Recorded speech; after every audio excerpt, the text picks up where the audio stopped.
All right, good afternoon, Lyon School District 103 community, staff, students, and families. I'm here, I have a few guests here. We're going to get into a nice conversation about some things I'm very proud of. But before that, I want to recognize a couple things I've been taking care of this week and working with the school board on. On Wednesday evening, we did have a very productive meeting in which we have some direction and set some rough draft forms of tentative board goals that we have that coming forward that will be presented once and approved pretty soon. But we had a great meeting in which we set some direction for the district, a lot of positive work. Soon after that, we will be moving toward the strategic planning process in which I will reach out to the community and start moving toward that community committee, community input committee that we'll be working toward to try to help give some direction and get some more perspectives in terms of where this district is going and get a unified look at how we're going to accomplish that.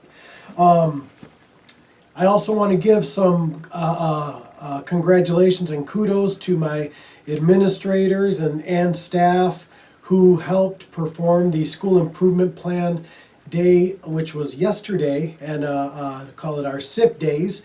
And what we do there is work on our school improvement process and building a lot of foundations and great professional development conducted by many staff and administrators throughout the district. A lot of support all along the way. I also want to say that on November 5th coming up, we have an Institute Day where we will continue to reinforce the strategies and the techniques of our staff and administrators with the sole purpose of student achievement.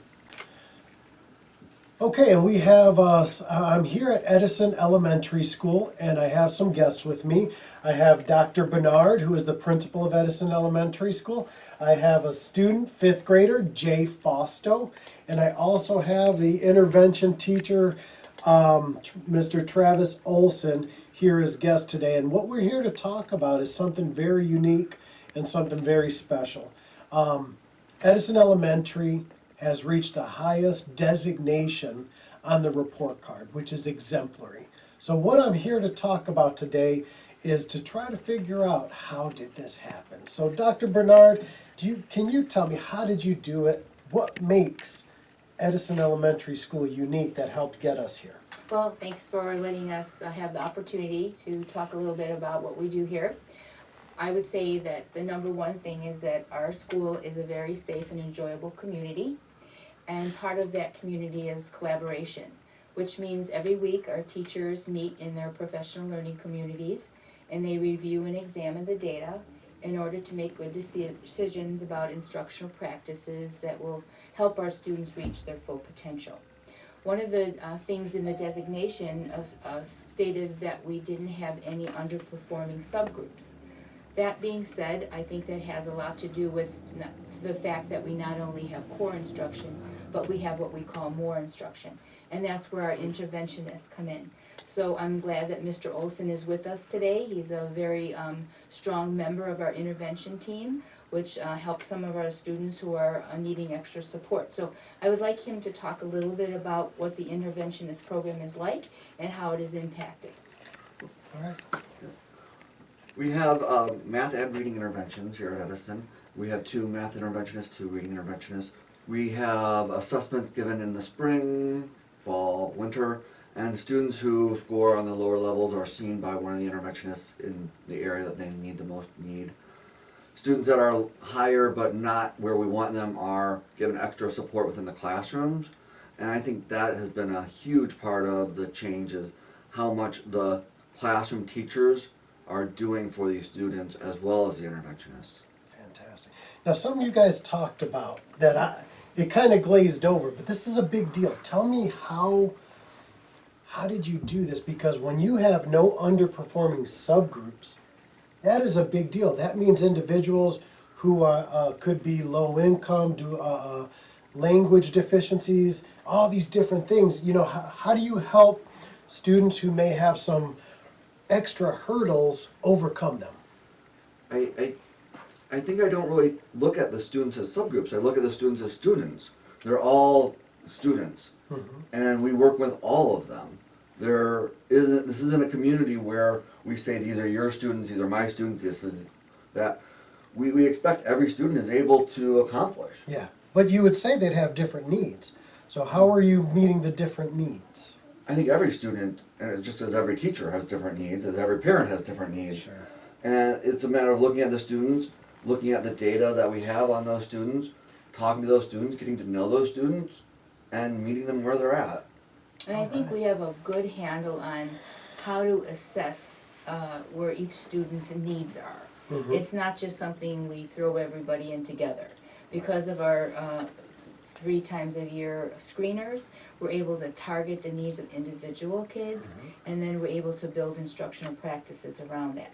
And the results have been the fact that we are seeing less and less students needing tier 3 supports, with us kind of says something about our designation. So we don't have a lot underperforming. We have students that are performing, but we see growth. They may not all start at the same place, but we're seeing a good amount of growth, which is what we want. Absolutely. To jump in and add on to that, because we have fewer students that are needing to be pulled out of the classroom to get extra support from the interventionist, it frees the interventionist up to where we're able to go into the classrooms and give more support to more students as well.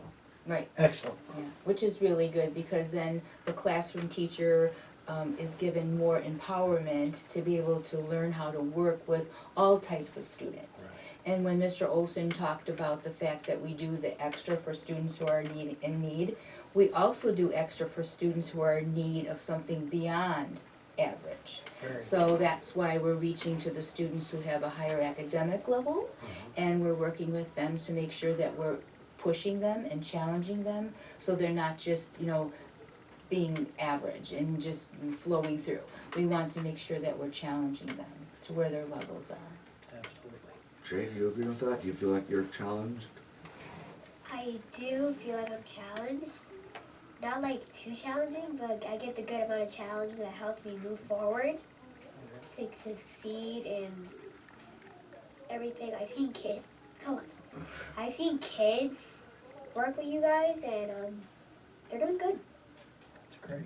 That's great. We also talked, Mr. Rivera, about the fact that what I think makes Edison a unique school is the fact that we have many stakeholders.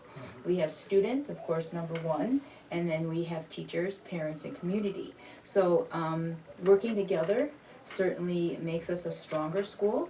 And I asked Jay to come today because I wanted to have Jay talk about what he thinks of our school from his perspective as a student, and what makes it stand out. He's been here since kindergarten, so he's had many years here, so I wanted him to share some of his thoughts. So what makes Edison School unique to you, Jay? What makes Edison School unique to me is that there's always help. Every corner you see, there's always help there. We have a lot of effort here in the staff. And a lot of kids don't say thank you. Is that you guys do a lot of good stuff. So you're saying thank you right now, aren't you? Yes. That is awesome. That's We're doing that. fantastic. You want to talk a little bit about our caring school community efforts and buddies, and what does that mean to you? Maybe explain what the buddy program is here. The buddy program is where you pair up with another classroom. Like, example, last year it was 4th grade and kindergartners. The reason we got paired up is because we had the same amount of kids. If they have the same amount of kids, they'll have enough kids to be partners with. If you have uneven amounts, sometimes like 2 4th graders or 2 kindergartners have to go with one person. So basically the buddy program is you show your younger buddy or older buddy what it is to you, what you need help with, how you are. You care about each other, and you make sure that you're by each other's sides. All right. That's fantastic. That is great. So you enjoyed being a buddy to a younger student last year? Yes. All right. That's excellent. That's excellent. Thank you. So anything else you want to share in terms of Edison School? I here? think, Jay's point about the caring school community, we are piloting that this year. It's our 2nd year, and it's really made a difference in our whole environment and our culture. And I believe that the teachers are, not only here to teach core subjects, as Jay said, but they're also here to teach valuable lessons on respect, responsibility, and being kind. And it's always a work in progress, but our hope is and our goal is that we can empower our students to practice more self-discipline and self-management so that they become very successful in their careers, and that would mean a lot to us because it started here. All right. Well, thank you. Thank you very much. I enjoyed coming to meet Mr. Frosto, and Mr. Olson. Thank you, Dr. Bernard. I want to say to the community, this is a genuine example of a village raising a child. I've been here many times, and I know firsthand that Dr. Bernard does a fantastic job of incorporating many stakeholders, including the police department. Thank you for your help here. It makes a very safe community feel into this building. Also has the mayor and many different other community members coming through. So it's a great example, and I appreciate and commend the work that you do. And just keep up the good work. I'm glad to be here to highlight Edison Elementary School today. Thank you very much, and see you soon.